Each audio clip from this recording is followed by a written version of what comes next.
Paşabank səhmlərlə bağlı çox insan sual yazıb deyə dedim bununla bağlı bir öz fikirlərimi, şəxsi düşüncələrimi paylaşım.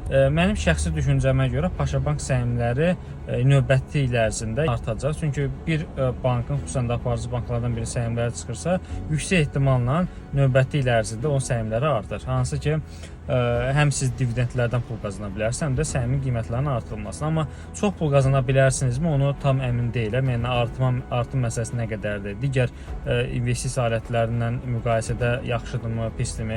Ona görə çalışmaq lazımdır ki, əslində portfolyonuzda tutaq ki, həm yerli səhm, həm xarici səhm, həm depozit, həm və digər alətlərdən istifadə edərək pulunuzu parçalaya bilərsiniz. Onsa bütün pulunuzu bir yerə qoymağın tərəfdarı deyil. Amma Paşabank səhmlərini hal-hazırdakı bazar vəziyyətinə baxsaq deyə bilərik ki, bəli, mən düşünürəm ki, Paşabank səhmləri arta bilər, ala bilərsiniz. Amma çox artarmı? Yox, buna tam əmin deyiləm və bu mənim şəxsi fikirlərimdir. Amma yenə də bu video bir investisiya tövsiyəsi deyil, bu mənim şəxsi düşüncəmdir. Ümumiyyətlə səhm almaq, səhm alışı-satışı riskli əməliyyatlardır, pulunuzu da itirə bilərsiniz. Buna görə də əgər bazarı yaxşı analiz edirsinizsə, bazar alətlərini yaxşı öyrənmişsinizsə, o zaman yatırıb-yatırmamaqla bağlı özünüz qərar verə bilərsiniz.